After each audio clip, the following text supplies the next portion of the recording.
Oh, champions. Why do I do it to myself?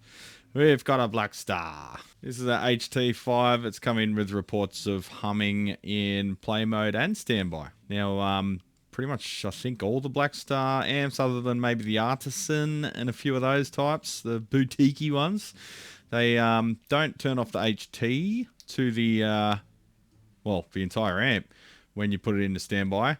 They just throw the bias massively negative, and that puts the output valves into cutoff. One little secret for aspiring techs is that also occurs unless you've got something plugged into the input jack. So don't panic if you're getting no activity on the output stage when the standby is switched on. It's waiting for you to plug something into the input. So bearing that in mind, the output stage will be active the entire time the amplifier is switched on, as long as the valves are warmed up. So if we've got a problem with some filtering or heavily imbalanced output stage, even though they are put into cutoff, we will probably have some degree of that coming through to the speakers, even in standby and with nothing plugged in. So I've just flicked it on. It's drawing about 25 watts from the wall and rising as the valves warm up. And yeah, we do have not massive hum, but significant 100 hertz hum. If it was in the States, it'd be 120 hertz, but it's double the mains frequency, which over here is 50. And when we flick it on the standby, it gets out of standby. It gets slightly louder, but not much. We're talking 3 dB or something, if that. Just plug in and have a listen. I haven't mic'd it up or anything. Don't go too crazy for Blackstar. Alright, we've got reverb. Clean signal. Sounding okay. I don't think there's any... I don't think there's any massive modulation happening there in the output, so we may be looking at an imbalanced output stage. Channel switching's working. It's like everything's functioning as it should, but yeah, we've got that hum at pretty much no matter what we do, and it doesn't seem to be. It's not dependent on the volume either. It's just always there in the background. So let's crack this thing open and have a Bo Peep. Something like that. Alright, so I removed the rear panel and the chassis, which are glued to each other. They use some kind of foam tape, which is very difficult to remove. We'll put the cabinet aside and clean all that out later. The speaker's in pretty good condition, and they do have a vintage 30 in there, which is pretty cool. Not a bad speaker. A little bit spiky sometimes, but sometimes that gives you a little presence bump that you need to cut through the mix. Everything louder than everything else and whatnot. You know how it is, rock and roll. Now, you probably come across one of these if you are a tech, for the main reason being they are cheap. So people love buying cheap stuff, even if they have to buy it 10 times. It's got a 12AX7 on the front end there. It's got a 12BH7 dual triode, which is run as the output stage in push-pull. It's got a solid-state phase inverter, I believe, on this one. Basically, the thing's like a guitar pedal with a power amp, essentially, because most of the tone generation, most of the tone shaping is done by op amp solid state stuff. Anyway, let's flip her over and have a look, see. Hopefully there's not a cockroach nest in there like there was on the last Blackstar I tried to take apart, and I just put it in a plastic bag and told the customer to come and take it. Alright, unstickied. Alrighty, so we've cracked her open, and straight away you can see... Where's my pokey stick? I always lose my pokey stick. Keep it in my beard or something, or tie it around my neck. It's bright blue. How do I lose it? Alright, blue pokey thing acquired. So see here, this capacitor is oozed a bit of splooge. God damn, I can't even talk. I'm out of practice on the video, champions. Bear with me. And this one started to bulge as well. So they are hugging these MOSFETs, but they shouldn't be dissipating a massive amount of heat in this application. So the next thing to check is, are these of adequate voltage rating? Maybe they're right on their limit. And you can see here all the screws are starting to corrode as well. So we'll have a close look at the circuit board, just make sure there's no traces being eaten away. Generally the solder mask and the tinning on the pads reasonably protects the copper underneath, but sometimes it breaks through. Or it can break through caused by chemical reactions in that area. So say that glue becomes conductive, that kind of thing. Can spell trouble for either trace-to-trace leakage or eating through one of the traces. But all in all, she's not too bad. I've seen a lot worse. So Might just fire it up again, take a few measurements, see what's going on in the output stage, and then go from there. Now, every time you see electrolytic capacitors, you assume that they're, you know, filter capacitors, smoothing out the ripple from the power supply or isolating one stage from another.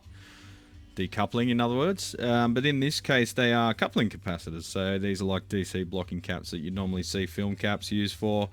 1 microfarad, 450 volts. So that is feeding the output of the MOSFETs, the high voltage MOSFETs here, which are working as a phase inverter, to the grids of the 12BH7. So these are phase inverter output coupling caps. So we'll check the differential on them. They've got bias on one side and high voltage on the other. They're rated at 450 volts, so we'll see what they've got across them. Alright, so looking at the schematic, on one side of the 22Ks here, they're the plate load. Think of them like a plate load if this was a triode. They're the load resistor.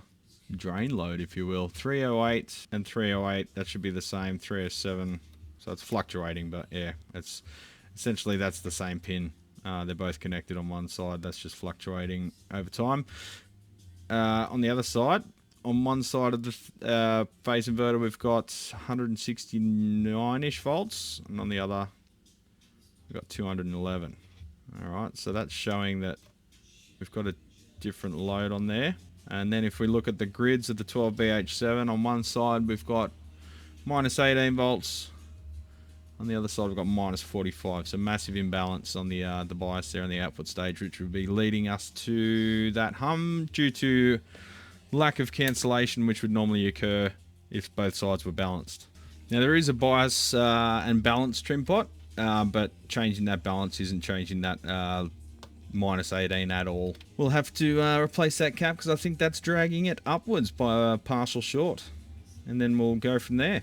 So that means removing the board, removing all the knobs and pots to do that, all the fixing and connectors. So a little bit of timing required there. I don't think you want to watch that. We'll pop some new caps in there and fire it back up and see if those voltages are balanced. Oh, that's good, isn't it? See, that's the problem with cheap amps. You touch anything and things just fall apart. So yeah, all the cores are coming out of those pots. Hopefully they haven't been glued on by someone else, but I'll have to glue them back in. This is why a lot of techs decline the cheaper jobs, because they're just you touch them and they just fall apart. They're not meant to be repaired. They're meant to be thrown in the bin. And then all the fanboys will come out. I've had an HT-5 for 45 years and it's never done me wrong. Yeah, sure, buddy. Wonder how many of those comments are actually bots or just trolls. Dunno, bro, but yeah, you can see that one there's got some paper or something shoved in it, so someone had fun, as Jeremy Irons would say. How many Die-Hard references do you reckon we can fit in our videos? Yippee-ki-yay, mother. I'll just get my little toothbrush here, and my little teaspoon, and get the little core chooches out. Sweet as. In the meantime, I might give these rusty old knobs, that was my nickname in high school, being a redhead, a run through the ultrasonic and see how she do. May as well throw the screws in there with them. Please allow me to play you the song of my people. Lovely, isn't it? Bro, look at that. Look, they're not sparkling. You know, they've still got some pitting, but it's taken all that green corrosion out of the knurling, which is really hard to get out. You've probably seen it on crusty old guitars. And that's with pretty much zero labour other than throwing it in the deep fryer basket in the ultrasonic and pulling her out 10 minutes later, or probably 5 minutes would have been adequate, but it's continually blows my mind how effective the ultrasonic cleaner is, and that's just a cheapie. I'm sure there's amazing ones out there even better than that. You know what? I think I might not have that cap, because 1 microfarad 450 volt is a bit of a weird value that you don't often find in either solid state or valve amps. Might have some 8 microfarad, but they'd be too big. Because yeah, you can't get that kind of size out of a film cap. Like literally, that's a 630 volt, but look at the size of the 1 microfarad film cap next to those electrolytics. The magic of electrolytics and how friggin' small they are for the value. It's amazing. So again, it's a case of I'm going to have to order parts. I can't order these parts straight away because I'm not going to order 2 or 5 or 10 components that are $2 each and wait for them to arrive. I'm going to wait until I've got a decent order, which is another reason why you often have to wait a while for your amps, because otherwise I'd have to pay like 40, 50, 60 bucks postage for every shipping, well, every order I get. And that would add to everyone's cost, including yours. So, it's going to be probably another 2 weeks until I can get back to this one. Once I have enough stuff to order to get free shipping and then order it and wait for it to come here from the States or Hong Kong or wherever. So that's the joy of this industry. And this is why there's always so many jobs in the queue, because you just can't burn through them. It's not like Repco where I can just give them a phone call and get a new friggin' diff center within 20 minutes. Oof, so having a look at the bottom of the board there, you can see the 2 load resistors in the middle are 22k, 2 watt or whatever they are, 3 watt, 2 watt, and the 2 MOSFETs and a bit of discoloration there, a bit of heat. Now on earlier versions of Blackstars, say these little slots here, you'd often get conduction or arcing happening between here because there's a pretty big differential. They address that by putting some little air gaps in there. So generally, I haven't had that issue on any that have this done to them. I would like to see the slots go a bit further, but I don't think that's an issue with this one. So let's replace those 2 22Ks. We'll get them off the board a bit. It's a bit tricky because they've, the cynical side of me says, intentionally put all these heat generating components together and then put heat sensitive capacitors right up next to them so the amp fails and you have to buy another one outside of warranty period. But it's either that or it's a design oversight. Either way, we can improve on it and make it more reliable in the long term without much monetary input. So if they cared about longevity of this amp, you could use some heat dissipating little devices like this, otherwise called heat sinks. I'm sure you've heard the term. Just look on the rear of a Messer Mark series and you'll see one looking at you. They're doing nothing. Inside joke there, don't worry about me. So this would be the ideal one because it's mechanically secured to the circuit board, and then you solder to these 2 pins here, and that sort of locks it down, and then you've got the component there, and most of the load's been taken off the component leads in that case. Nice and sturdy, and a fair bit of fin area there for a little TO220 style package. The next best thing, if size constraints are an issue, is this. No mechanical support. You probably could throw some, see those little round holes there, you probably could throw some screws through the circuit board if you had the power of being able to lay out your own. But being a bit smaller, you probably could get away with just the leads holding against the device there, maybe a blob of silicon against the board or something like that. But the least effort and most lightweight, this is just a little clip-on one. You can chuck a screw through there as well just to be safe. It's got a little retaining clip there, but that's sort of not a lot of weight on that. Aluminium, not as much surface area, but very lightweight, and you could get away with just using the leads of the component because there's not a lot of mass to that. However, even with the best intentions, we're kind of snookered here because you can't fit that one in. It's touching those high voltage connections to the transformer. It's bumping into the caps and resistors and all sorts of stuff. You could sort of maybe fly this one up in the air, but that's even still bumping on that cap, and you're not supposed to use it that way because the majority of the heat's emitted from the body of the transistor down the bottom. So we'd probably want a new transistor with another 1/2 inch lead there. We probably could get away with that one, although I'd be worried about it rubbing on this dropping resistor, which has got high voltage on it. Probably not the end of the world because this is an insulated package, so even if that did get energized at high voltage, it's not going to hurt anything. And likewise over here, there is a bit of a gap we could probably fit them on.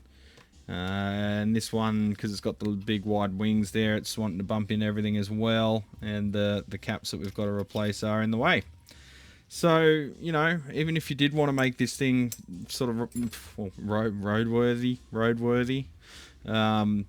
not really, but, you know, more reliable, we kind of can't. So this is another reason why a lot of techs will decline the jobs, because they're designed to fail and then not last for a very long time. So bear that in mind before investing in a new amp every 3 years or 2 years or 1 year, because it's not much of an investment at all if it's got these kind of issues. So I don't know what it is with amp designers and lack of knowledge of thermal design, but you've got the 2 hot resistors there against the 2 hot MOSFETs there, and then you've got the heat-sensitive electrolytics right hugging them. This whole area will get rather warm, as you can see from the damage on the bottom of the circuit board. And the other argument from a philosophical point of view is, do you just fix what's wrong in these things, knowing all the other weak points, or does that feel a little bit like you're, you know, hiding something from the customer, even though you didn't design the amp? People get a bit upset when you don't take their job on, when you just decline it. They take it personally sometimes, which is super weird to me. You are not your amp. But sometimes you're doing them a disservice by taking a job on, because they put the money into the repair, and then further down the road, all these other weak spots cause issues too, and some of them aren't resolvable. At least not in the long term, anyway. Alright, champions, I've got to think of a new way to start scenes. Okay, people. Oh, that'll do. I've cleaned up this area, removed all the components, removed the crust around all the overheated leads, and we've got 2 temporary caps in there just as a proof of concept until the 1 microfarad 450s arrive on the next order. 450 volts, that is. So I've got some 10 microfarad 450 volts in there with the same. For actually, the factory footprint was larger than the caps were in there. These ones actually are about what the factory footprint is. So I'll clean up some other crusty stuff from the factory, and we'll flip it over and give it a test with those new caps just to prove that that's what the issue was. Alright, champions, so we're up and running, everything's stable, there's no hum at all in any mode, so we've sorted that issue out. I've got some 2-watt metal films floating up in the air a bit to get some heat out of them.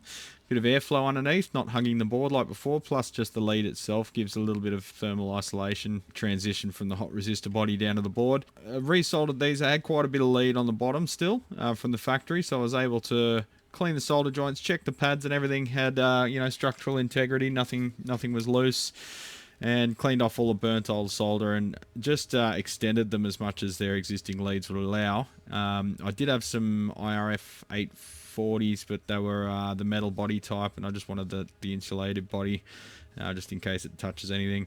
This will again allow a little bit of isolation from those hot resistors and a little bit more airflow. There's nothing over here sensitive to heat. And there's the proof of concept caps we've got in there at the moment. I'll replace them with the 1 microfarads when they come in. Having said that, I could probably leave them in. The 10 microfarad cutoff is going to be not much lower than a 1 microfarad. We're sort of hitting the wall there in terms of you know, almost DC bandwidth.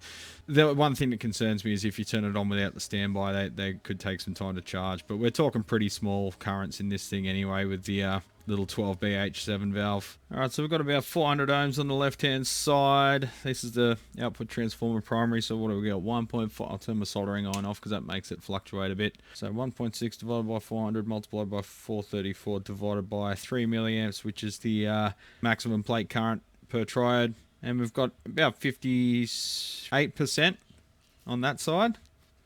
And on the other side, we're a bit hotter. We've got 2.3, 2.4, and it's 500 ohm on that side. We're running about 70% on that side. So we'll change the bias balance trim pot and reassess. And that is found right here. About 1.5 on the other side was pretty good, about 55%. We'll go 1.4 and 1.7, and about 49 on the other. Close enough for rock and roll, champions. I couldn't let it go back together as filthy as it was, champions, so she's getting a bit of a scrub as well. And I might see if I've got a spare handle lying around since that one snapped off, despite the branding. At least it'll be functional. Alright, champions, there she is. Nice and shiny and clean. Nothing like polishing your knob on a Thursday Arvo. Thursday, Wednesday, whatever day it is, I don't know. They all blend together. Chucked a new handle on there, just a generic pleather thing. Had one floating around. It's always good to have a bunch of different handles as a tech, because it always seems to be an afterthought, and you do not want to be putting an order through for one handle. And it's always the last thing you remember before the amp's due to be picked up the next day. Gave the front grille a bit of a clean up too. There's some, looks like mic marker tape residue there, which is a bit difficult to get off, so here's what it is. But, you know, at the end of the day, only a handful of components, but only a handful of dollars to buy in one of these second hand too, so it is what it is. It's doable, but at what cost? Anyway, champions, catch you on the next one. Until then, polish your knobs.